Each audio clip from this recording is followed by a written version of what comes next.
We begin today with Jimmy Butler scoring 56 points, tied for the fourth highest playoff total ever, as Miami came back against Milwaukee and took a 3-1 lead in that series. Giannis Antetokounmpo played 38 minutes. He had 26 points, 10 rebounds, and 13 assists. So Milwaukee was at full strength. Wilbon, what are your thoughts on Jimmy Butler's performance? And Tony, don't forget, Brook Lopez also had like one of his great career games ever. But we start with Jimmy Butler because I think I texted you knowing you had been asleep at least 3 hours, telling you that you were missing, in real time I said this to you, one of the great playoff performances of all time. Look, in the last 44 years, I have, and I know you have because we shared that responsibility with the Washington Post for a lot of years, we've seen all of the great performances in the NBA, and most of them, one of us, if not both of us, were there in person at courtside. Tony, this was up there. The only person that I'm willing to put this with is Michael Jordan. It had tones, overtones of that. And, of course, I think Magic's game in Philadelphia in the finals, he was a rookie. That's my greatest game of all time. And there are Bird games and Dominique games and Kobe games and LeBron games, and there's all that. This was that great. And Giannis and Brook Lopez are in the middle of having great games. And Jimmy Butler was hurting. I mean, he had taken a tailbone fall and was limping around for a couple of days between games. This is an all-time game, as great as anything that I have seen. And I'm like, wow, how do you get better from that in these playoffs? This is still a first round. Yeah. So I don't know what the phrase is. Is it to get out ahead of your skis or get over your skis? I don't want to do that. We both sat here yesterday. We both said it was not a must-win for Milwaukee. That's right. We both said Milwaukee could come back from 3-1. And we both said Miami had injury problems, missing Tyler Hero and Victor Oladipo. Right? So I don't want to make more of it than it was. What it was Miami won a first-round game at home, which is something I think they're supposed to do. Jimmy Butler, though, comes back. He's down 11. His team is down 11 with 8 minutes to go. And he then scores 22 points. He personally outscores Milwaukee 22-16. Now, he has been a really good player for quite a while. Eric Spoelstra has been a really good coach for quite a while. You know, Miami is a quality team. I don't know if it's a one-off, Mike, because the rest of the starters on Miami only had 31 points, so I don't know. But yes, it is a great performance. What it means down the road, I'm not certain of. Tony, I don't know what it means down the road, and that's why I'm isolating it, because I'm comparing it to otherworldly things I have seen. I don't care about the significance of the game. I mean, it does put them up 3-1. But, Tony, you know, for me to put something in the same sentence as Michael Jordan, for me, all right, I can't go any higher. I mean, I was a little kid and saw some great games from Wilt and Jerry West. I was a little kid, and they're on that list too. LeBron James also had an epic game last night, one to remember. 22 points, 20 boards, 7 dimes, 2 blocks, in an overtime win over the Grizzlies to give the Lakers a 3-1 series lead. LeBron capped the performance by taking the man who called him old, Tony's boy Dylan Brooks, to the hole, scoring, count the basket, go to the line, and won. Tony, what did that play tell you about each player? What did it tell you about each team?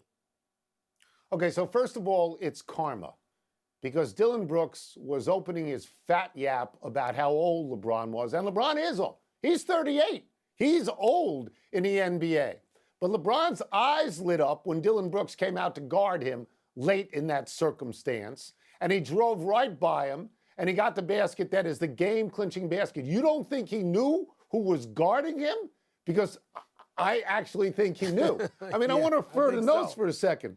It's also karma because I felt and said this yesterday that Brooks should have been suspended for this game because of what he had done in the previous game, where he took a crotch shot at LeBron. And also, he'd been just raising the temperature of the series, I felt, unnecessarily. LeBron got 20 and 20, Mike. I was amazed to hear this. It was the first time in his career. Almost 1,700 NBA games, 20 and 20. You don't think he knew who he was playing against last night? Come on.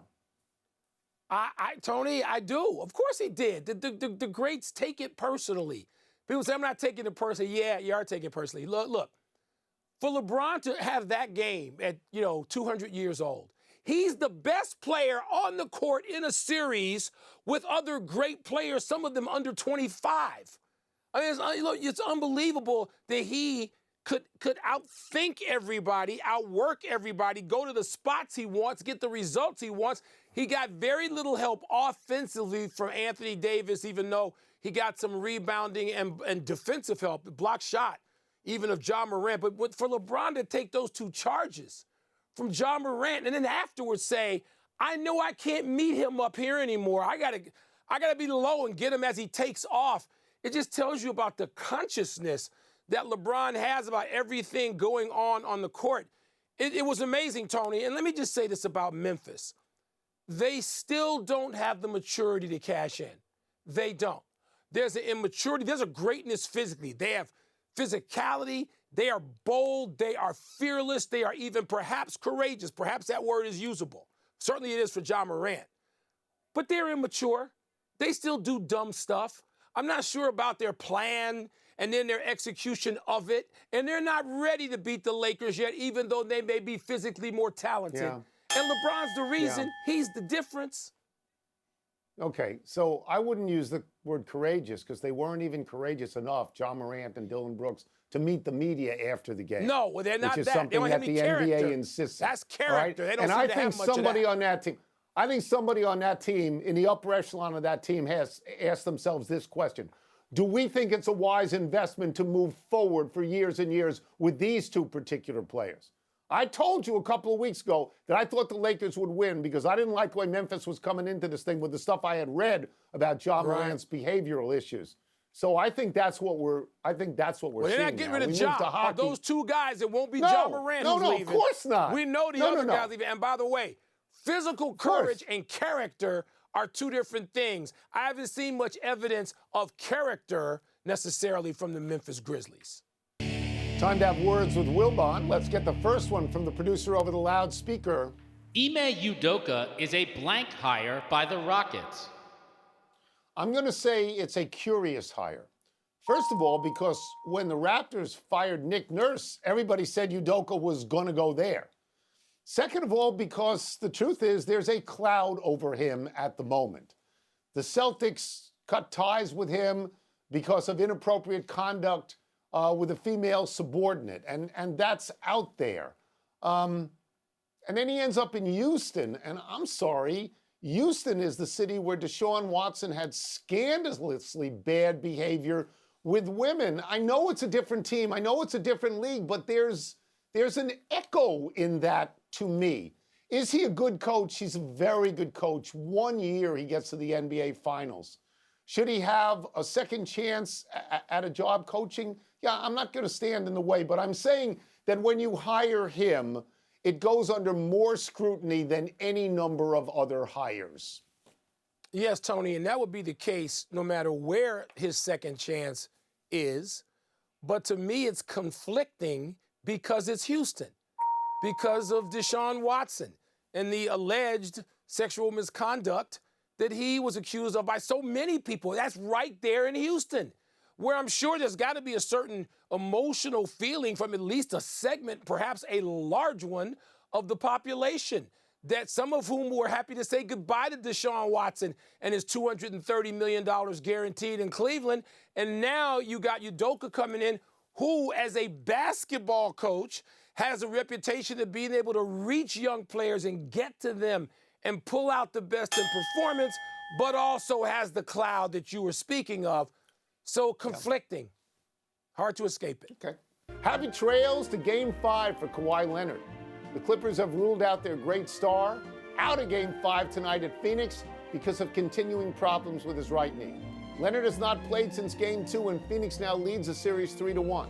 In the 2 games Leonard played, he averaged 34.5 points, 6.5 rebounds, and 6 assists.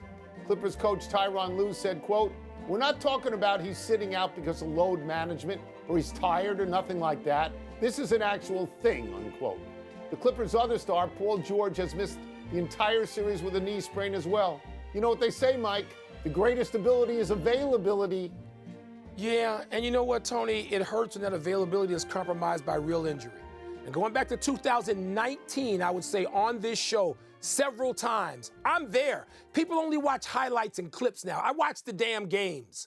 You could see Kawhi Leonard dragging that leg. That is a thing. And he's done that in other games, even when he's been great. And so people should actually watch that and not just the highlight package. And they might understand it's not rest. He's hurt. And I wonder how long he can play. And I hope he can get past this and have a longer career, but you don't know. 2 omissions. Kings guard De'Aaron Fox, who you love, said today he is 99 to 100% playing in tomorrow's Game 5. And Juan Soto this year is batting 198. You like that, big boy? 198. Stop. He did okay for your people, didn't he? For your net. Cale Makar did great. Cale Makar, the Avalanche, suspended 1 game after his hit sideline Kraken leading scorer, Jared McCann. Your thoughts? Yeah, McCann's out for Game 5, but Makar, he's not known. He has no reputation as being a dirty player. As a matter of fact, it's just the opposite for him. Norris and Conn Smythe winner last year. 18 Colorado football players entered the transfer portal after the spring game under Dion. What do you make of that? I make of it that Dion doesn't want any of them. Maybe Matt Rule wants them. 31 are in the portal. Tottenham Hotspur players will refund fans who traveled to their 6-1 road loss at Newcastle on Sunday. You impressed? I don't believe for a minute that the players are giving that money back. And I got some purple jerseys for anybody who wants to leave Dion and come to Evanston, Illinois. Kings and Oilers, pivotal Game 5 tonight. Who you got? It's hard to go against McDavid and Draisaitl. The last one, Celtics and Nuggets can advance tonight. Will they? Both in blowouts, yes. We're out of time. Try and do better the next time, and I'm Tony Kornheiser. I'm Mike Wilbon. Same time tomorrow, Knuckleheads. You can get the podcast on the Apple Podcast. Hey, Lakers, leave D'Angelo Russell alone. Let him drink that Cocoa 5. D'Angelo, I'll send you a case of Cocoa 5. And now, send me potato chips.